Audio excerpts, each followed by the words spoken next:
7e jour sur 30 pour les âmes du purgatoire. Aujourd'hui, nous allons voir la peine du remords.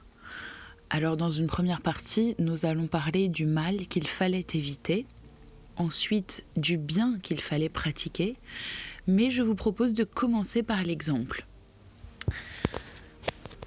Gerson, chancelier de l'Université de Paris, aussi distingué par ses vertus que son éloquence, rapporte dans un de ses ouvrages qu'une pauvre mère, oubliée depuis longtemps par son enfant, reçut de Dieu la permission de lui apparaître pour lui dire de ses peines et solliciter des prières.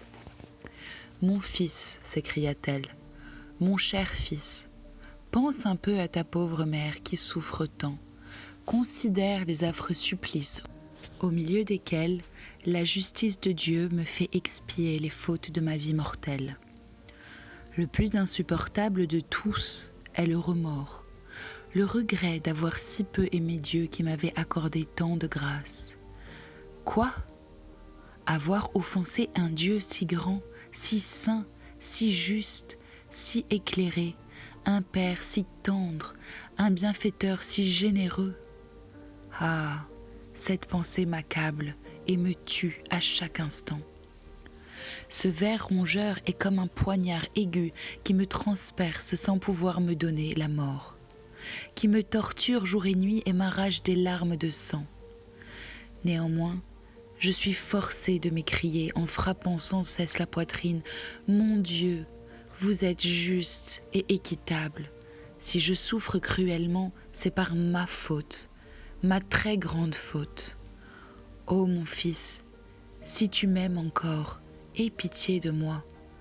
Arrache ce poignard, délivre-moi de ce ver rongeur, ouvre-moi le ciel. Je te demande encore, mon cher enfant, de servir Dieu mieux que ta mère, de mourir la contrition dans le cœur. » Fidèle à cet avertissement, l'enfant pria beaucoup pour sa mère et mourut lui-même en sainteté. Donc la première partie, le mal qu'il fallait éviter. Les tourments dont nous venons de parler ne sont pas les seuls qui torturent les âmes retenues dans les lieux d'expiation. Elles éprouvent encore la tristesse, la désolation, les regrets amers, les reproches cuisants de la conscience coupable, 1000 fois plus insupportables pour elles que les plus fortes douleurs du feu matériel qui les fait souffrir sans les consumer. En enfer, dit l'Évangile, le ver qui ronge, les réprouvés ne meurent jamais. Dans cette cité du purgatoire, il mourra certainement un jour, mais tant qu'il est vivant, il mord cruellement et déchire d'une manière affreuse les victimes infortunées dont il est devenu le bourreau. Ah, elle est terrible la lutte d'une âme aux prises avec le remords. Du fond de son lieu de souffrance, cette âme captive jette un regard douloureux sur toute son existence d'ici-bas, et à la lueur des flammes qui l'enveloppent, elle voit distinctement tout le mal qu'elle a commis et qu'elle pouvait facilement éviter avec la grâce de Dieu et dont elle ne s'est jamais confessée. Elle découvre des milliers de fautes inaperçues jusqu'alors, ou qu'elle jugeait sans gravité, du fait du manque de confession et d'examen de conscience.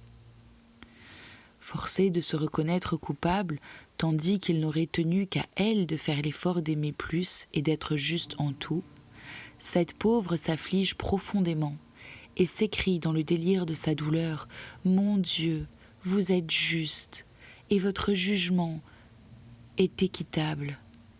Je suis seul l'auteur de ma souffrance. Ah, si je pouvais recommencer ma vie sur terre, comme je vous servirais, Seigneur, et avec quel soin je me préserverais du purgatoire. Regret vain et stérile, hélas, c'est trop tard.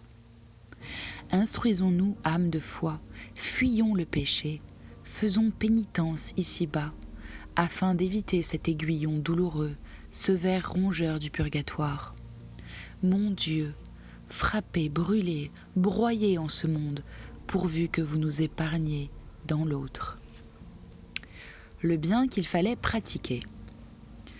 Ce qui augmente encore la peine de cette âme exilée, c'est la vue de tout le bien qu'elle pouvait pratiquer et qu'elle a souvent omis, de tous les bienfaits qu'elle a reçus de la bonté de Dieu et dont elle n'a pas toujours fait un saint usage. En effet, que pouvait de plus le Seigneur pour lui faire porter des fruits de salut ? Il l'avait nourrie de ses sacrements, fortifiée par sa grâce, encouragée par l'exemple des bons.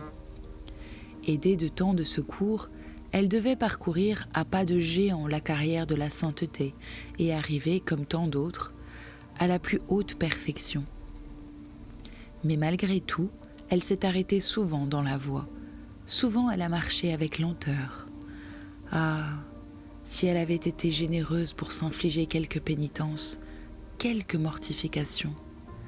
Si même elle avait accepté avec résignation les peines inévitables de la vie, elle aurait fait son purgatoire sur la terre et éventuellement, elle jouirait de la vision béatifique.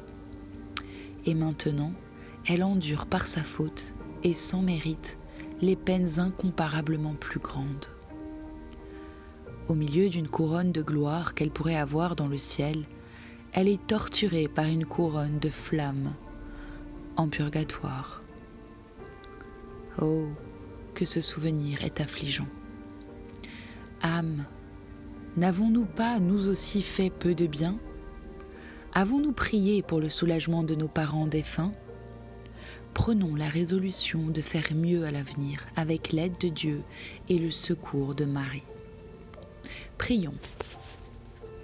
Faites-moi la grâce, ô mon Dieu, de devenir saint et parfait comme vous le désirez.